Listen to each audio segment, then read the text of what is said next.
Topic here is Islam's Golden Age. You're asked to take a look at this section on the website, and the Golden Age discussion is all about your explanation of these particular terms that are near and dear to the hearts of many individuals. And we are trying to make a connection between the Golden Age, primarily the feeling, and why certain groups of people would want to fight to preserve that Golden Age. So there is a Golden Age to Islam. And using this particular chart, which is something we will get more into next class, for the most part, Meccan society was controlled by the Quraysh tribe over here. This is before Islam existed.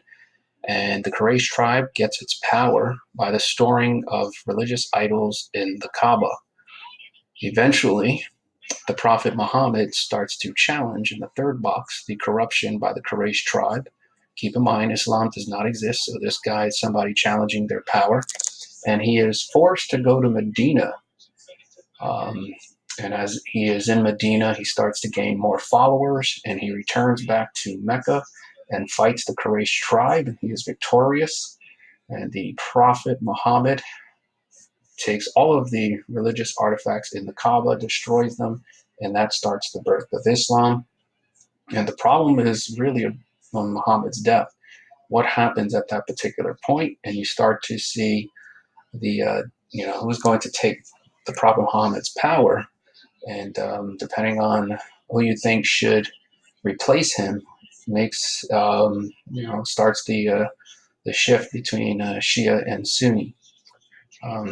Over here, the Golden Age of Islam is a time period that is specific, important to the religion. That's when the Quran is codified. And when we look at this particular reading here, it pretty much outlines the Golden Age of Islam, all of the things that were happening, intellectual activity, science, and then it gets into the decline of the Golden Age. So it's pretty safe to say that Bin Laden, Saeed Qutb, and like-minded individuals, they fight to preserve the Islamic Golden Age, which brings us up to the discussion here on generations. And all I'm trying to do is get you to identify with that feeling. What is your golden age? For the most part, students say childhood. What time do you hold near and dear to your heart? It could be high school. It could be, elementary school, time in your family, the life where things were just different. And then the main question here is, if that is threatened, would you fight to preserve it? Everything has a golden age. I'm going to say yes, and I'll give you a couple of examples. In this particular slide, the discussion about having cell phones if you're a third grader definitely upsets some people, and it's usually people of the older generation.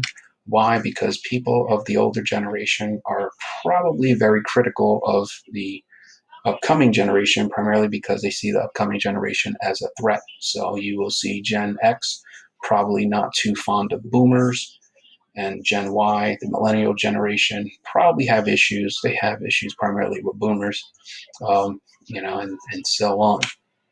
Anyway, I'm going to talk about the 80s. In the 1980s, I was living in Elizabeth, New Jersey.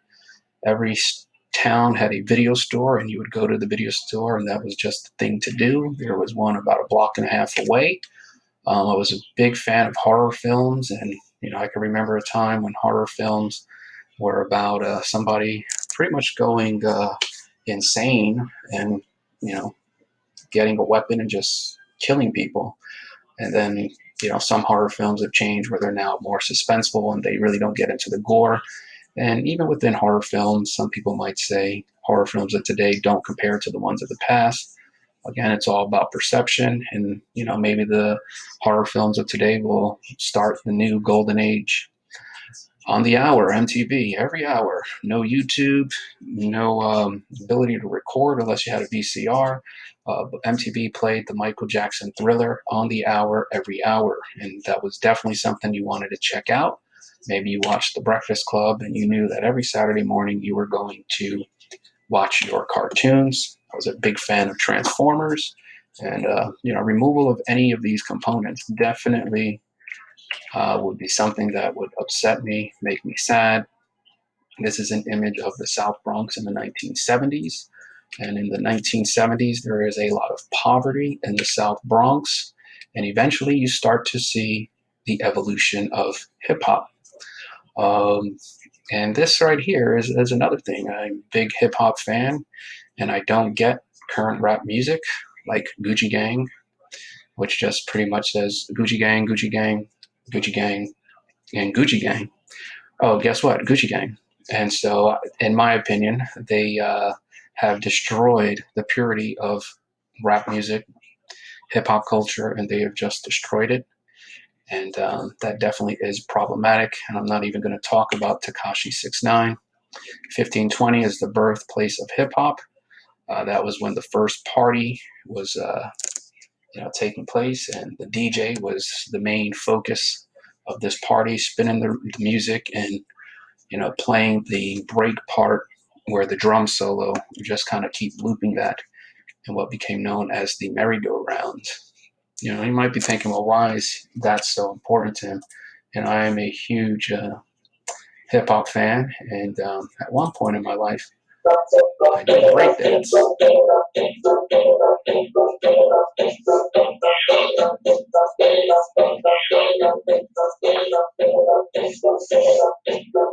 So like if you want, just think about like, popping, which is what I'm doing here.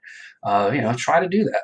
Do that in your seat, wherever you're watching this, and you better, make sure you're on beat, and you better make sure that you're doing it correctly, because failure to do so would just be a slap in the face to all of the people who work to create that art form, and it would just be highly offensive in my mind.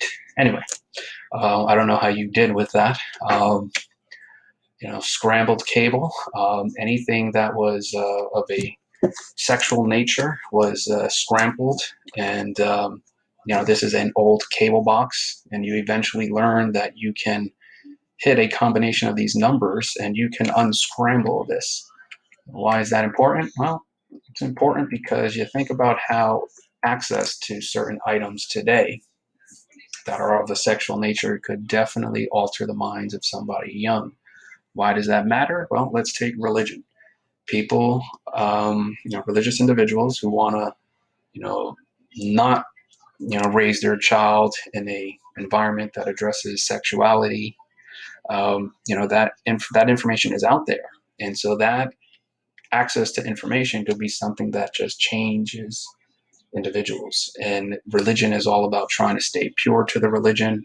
And this could be something that acts as a vice, something that maybe gets people to think less about religion and more about the sexuality aspect.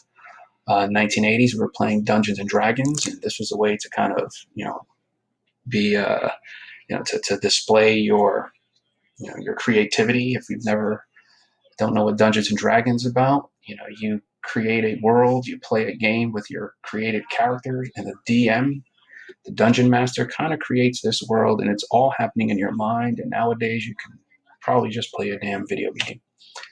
Which is my next point. Video games definitely changing. The Atari 2600 was the one that I know. Playing in these arcades was just really great memories. There with my family, with my brother, and just really was a time period that I definitely would go back to. As I've already mentioned, breakdancing. And look at these sneakers right here. Notice the thick laces. Normally when you're looking at laces are laced under and then over. And if you are a b-boy, a breakdancer, you would make sure that you laced over the tongue and not under. And so just these little things that people did, as this particular art form was created.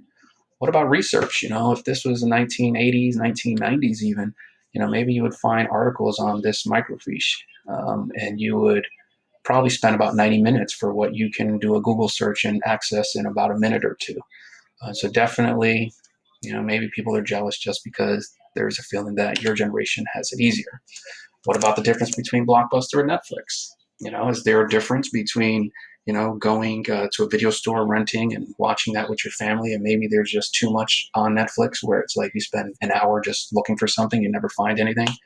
Or maybe binge watching with your family is the new, go to the video store and rent a movie like you did years ago. It's all about the creation of a new golden age.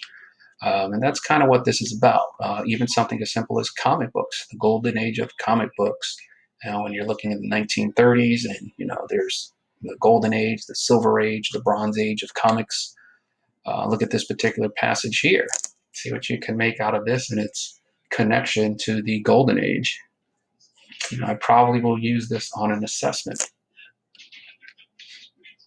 You know, Nothing gold can stay. That last line, definitely significant and something that I will address. Once again, the question, does everything have a golden age? Does baseball have a golden age? Does football? And all of these questions are significant because, let's take this one. Should a third grader have Facebook, a cell phone, or a Twitter account? If you say yes, think about what the society is going to be like as a result of that decision. If you say no, you're probably trying to preserve things. You're trying to alter these third graders and trying to protect them for some reason, which brings up this particular piece here. And again, the only point I'm trying to make is that there's always a golden age. And I've just given you numerous examples. The golden age of Islam is right here. And in this particular image, we can look at I'm just going to use Nazi Germany. The 1800s, Germany, Otto von Bismarck unites the Holy Roman Empire. Germany is definitely thriving as an empire.